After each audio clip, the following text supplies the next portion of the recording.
मतलब आपको कोई ऐसे घूर के देख रहे हैं, बड़ा डर लगा। आप सब हमारे परिवार के हैं। हम नेक्स्ट 20-25 मिनट्स बातचीत करेंगे। कानपुर से मेरा स्पेशल बड़ा लगाव है, तो मैं यहाँ शेयर करके जरूर जाऊंगा। सबसे पहले मुझे एक बात की बड़ी खुशी है कि आज काफी लोग अचीवर बन के स्टेज में आ रहे हैं। आप में से कई लोग पहली बार ऐसे इवेंट में आए होंगे, आपको बड़ा अटपटा लग रहा होगा, अजीब लग रहा होगा, यार पता नहीं कौन लोग हैं, कहाँ से आ गए, कितना मान सम्मान क्यों। पहले मुझे भी लगा करता था, लेकिन जब मैं ऐसे लोगों को सुना, ऐसे लोगों को देखा, ऐसे लोगों से मिला, यार इनकी बैकएंड स्टोरी बड़ी खतरनाक। कुछ ऐसे लोग आपको मिलेंगे जो लाइफ में पहले सक्सेसफुल थे, किसी और मतलब से उन्होंने डायरेक्ट सेलिंग किया। कुछ ऐसे लोग मिलेंगे जिन्होंने लाइफ को अच्छा करके इस इंडस्ट्री को शुरू किया। सबकी अपनी अपनी कहानी थी। जैसे जैसे मैं लोगों को सुनते गए, उनके लिए इज्जत बढ़ती चली गई। यहाँ पे सफाई स्टार बन के शिवराम सर आए, पर्ल स्टार बन के समरजीत सर आए। इन लोगों के बारे में बता दूं, इन लोगों से 6-7 महीना पहले हम डायरेक्ट ऐसे इंटरेक्ट हुए थे। मतलब बहुत रेयर लोग हैं इस दुनिया के अंदर जो अति ज्यादा मेहनत करते हैं, बहुत ज्यादा। और मैं शिवराम सर, समरजीत जी और उनकी जो टॉप लीडरशिप है ना, इनको मैं देखता हूँ, इनके कार में इनका बोरिया बिस्तर होता है। मतलब इनका बस चले तो ये लोग गैस, चूल्हा, प्रेस सब लेके चले। इतने खतरनाक लोग, ऐसे लोग देखो, बहुत सारे ऐसे लोग हैं दुनिया में जिनके पास अच्छा मौका भी है, वो एजुकेटेड भी हैं, उनको जरूरी भी है, लेकिन वो इतने मेहनती नहीं। आज अगर ये सब लोग यहाँ पर हैं, मैं दिल से, सच्चे दिल से तारीफ करता हूँ लोगों की, बहुत ज्यादा मेहनती हैं। और मैंने एक चीज देखा है, मेहनती लोगों के साथ रहने वाला आदमी भी मेहनती बन जाता है और उनकी पूरी टीम ऐसी होती चली जाती है। एक बार जोरदार इन दोनों के लिए ताली बजाइए। बहुत ज्यादा ईमानदार, मतलब कितना ईमानदार है ये लोग, अपने लोगों को पल पल सपोर्ट करते हैं। इनको आप कभी रात को 3 बजे भी फोन करेंगे ना, ऐसा लगता है कि फोन के ऊपर ही बैठे हुए। तब भी सर्विस यार, मतलब ये लोग का कोई जॉब नहीं है, इनको कोई सैलरी नहीं आनी है, इनका कोई बॉस नहीं है, फिर भी इतने एक्टिव, इतने ज्यादा सपोर्टिव अपने लोगों के लिए। मुझे लगता है जिस दिन हम में से हर किसी के अंदर इस लेवल का मेहनत का कमिटमेंट और इस लेवल की ईमानदारी अपने लोगों के लिए आ जाए, हर आदमी सफल होगा। बहुत सारे लोगों को 1 लाख महीना, 2 लाख महीना कमाते, 3 लाख महीना कमाते देख रहे हैं। कई लोगों को यकीन होता है, बहुत सारे लोगों को तो ये सारी चीजें फेक लगती है। बहुत सारे लोग वीडियोस में मीम्स देखते हैं कि रात भर में अमीर बन जाओगे, ऐसा हो जाएगा, वैसा हो जाएगा। आप में से बहुत सारे लोग मेरे से ऐसे डायरेक्टली फर्स्ट टाइम इंटरेक्ट हो रहे होंगे। मैं कुछ पर्सनल बातें आपसे जरूर कहूंगा कानपुर की। 2009 की मैं बात बता रहा हूँ। 2009 मेरे पिताजी बहुत गरीब फैमिली से आते हैं। बहुत सारे लोगों को लगता है कि गरीब आदमी कभी अमीर नहीं हो सकता, कभी सफल नहीं हो सकता, या कई पीढ़ियां गुजर जाएगी। और होगा भी ऐसे, अगर आप नॉर्मल काम करना शुरू करेंगे तो पीढ़ी गुजर जाता है, आदमी की जिंदगी नहीं बदल पाती। मैं बिलोंग करता हूँ बिलासपुर छत्तीसगढ़ से, जो यहाँ से 1000 किलोमीटर दूर है। मेरे पिताजी उत्तर प्रदेश कमाने के लिए आते थे, वो मिस्त्री हुआ करते थे कानपुर। आप लोग बहुत ज्यादा छत्तीसगढ़िया लोगों को देखोगे तो लेबर मिस्त्री का काम करते हैं। मेरे पिताजी भी वही काम करते थे। यही यूपी की बात है, यही कानपुर की बात है। इन द ईयर 2009 जब मैं 9th स्टैंडर्ड में था, फर्स्ट टाइम मैं यहाँ आया था समर वेकेशन में। मेरे पिताजी उस समय सचेटी में किसी साइड में काम करते थे। तो जो मिस्त्री लोग होते हैं ना, वो लोग उसी बिल्डिंग में रहते हैं जिसको बनाते हैं। ऐसा देखे आप लोग, उन लोग साफ कपड़ा को भी धो के रखेंगे, वो गंदा हो जाता है। उनको देखकर हमें बड़ा लगता है, यार बेचारे लोग कितने गरीब हैं, कितने ऐसे हैं, कितने वैसे हैं। मैं था 2009 मैं और मेरा छोटा भाई दोनों आए थे।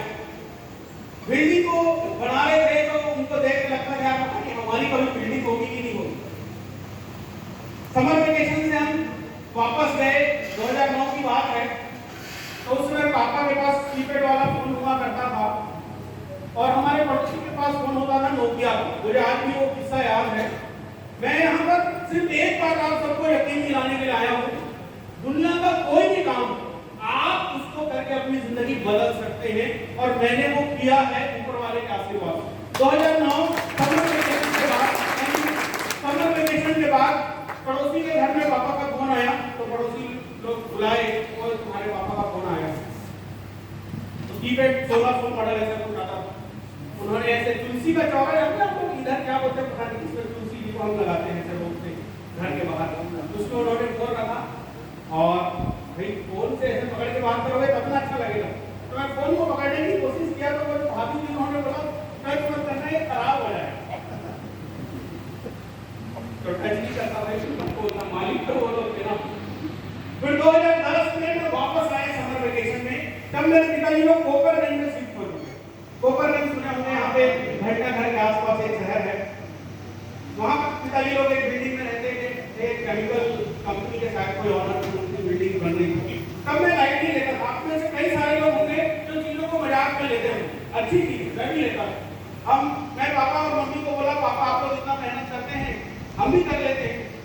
बच्चे जब पढ़ाई में होशियार होते हैं ना तो माँ बाप उनसे कुछ और काम नहीं करवाना चाहते। मैं सौभाग्य से स्कूल और जब मैं कॉलेज में वहाँ भी टॉपर रहा, तो मैं मम्मी और पापा को बोला मैं भी कर लेता हूँ। उस समय लेबर का 125 रुपीज इन अ डे और मिस्त्री का 225 रुपीज इन अ डे मिला करता, बहुत मेहनत होती।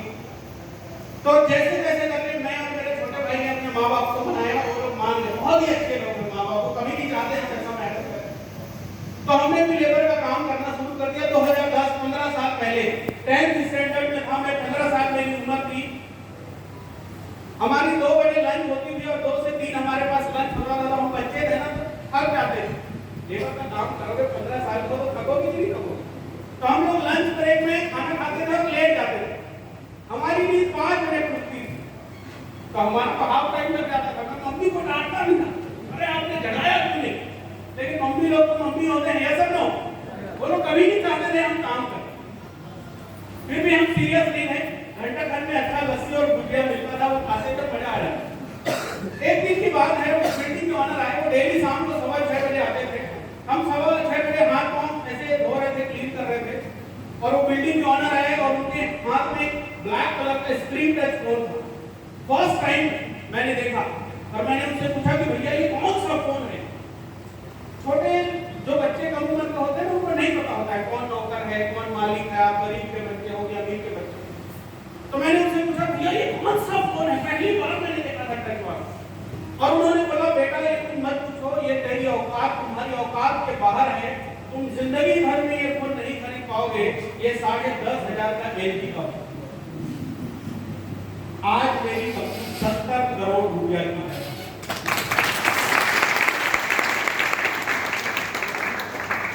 एक डायलॉग सुनते ना पैरों तले जमीन खिसक जाना, मेरा खिसक गया। माँ कसम मन ऐसा हो रहा था ना, भगवान एक तो बड़ा माफ करे तो पहले तो ये कल भैया को माना, लेकिन मैं मजबूर, मेरे पास कोई रास्ते नहीं, क्योंकि मैं उस दिन मिस्त्री का बेटा था। और उन्होंने जो एक कमेंट पास किया था ना, वो मिस्त्री के बेटे को किया, उन्होंने इस देवानंद यादव को नहीं किया। वो मिस्त्री का बेटा था, लेबर का बेटा, मेरी माता लेबर, लेकिन उन लोगों ने संस्कार बड़े दमदार और मजबूत दिए। बेटा भले ही तुम मेहनत करते करते मर जाना, लेकिन मेहनती बच्चा जरूर है। गर्मी का वेकेशन खत्म हुआ, मन में बस अब एक ही आग, ये जो बेइज्जती हुई है ना पैसे की कमी की वजह से। कई बार लोग बोलते हैं कि कोई आए और समाज को सुधारे, कोई आए और देश को सुधारे, कोई आए और ये कर दे, कोई आए और वो कर दे। मुझे लगता है हमें किसी के इंतजार करने की जरूरत नहीं है, हमें वो खुद कोई बनना है। उस दिन मैं एक बार समझ गया था, मेरे माँ बाप मुझे जहां तक ला सकते थे ना वहां तक उन लोगों ने ला दिया। आगे का सफर देवानंद मुझे खुद तय करना पड़ेगा, चाहे कुछ भी हो जाए। उस समय मेरे मन में बस एक ही बात थी, बहुत बड़ा काम करूंगा। और जिन भी लोग हैं ना, जिनके बच्चे, जिनके माँ बाप कम पैसे की वजह से बेइज्जती रहते हैं, भाई साहब आप में से कई लोगों के पास पैसा होगा ना, आप लोगों को बेइज्जती का मतलब पता नहीं होगा, आपने वो महसूस नहीं किया होगा। जब गरीबी में लोग आपका मजाक बनाते हैं, शायद आप में से कई लोगों ने वो एहसास नहीं किया होगा। आप 50 दिन भूखे रह सकते हैं ना, वो आपको सहन हो जाएगा, लेकिन जब कोई ऐसे बेइज्जती करता है वो कभी सहन नहीं होगा, उसको हम टॉलरेट नहीं कर सकते। आग लग जाती है, खून हो जाता है, आदमी अपने आप को भूल जाता है। कई लोग बोलते हैं ना ये मर्डर है, बहुत बेकार मैं होता तो मैं 2 कर देता हूँ। एक ही बात चल रही थी मन में कि अब तो मुझे ही कुछ करना। मैं बस सोच रहा था, रास्ते नहीं। कभी कभी हम करना बहुत कुछ चाहते हैं लेकिन अपॉर्चुनिटी नहीं होती, समझ नहीं आता करना क्या।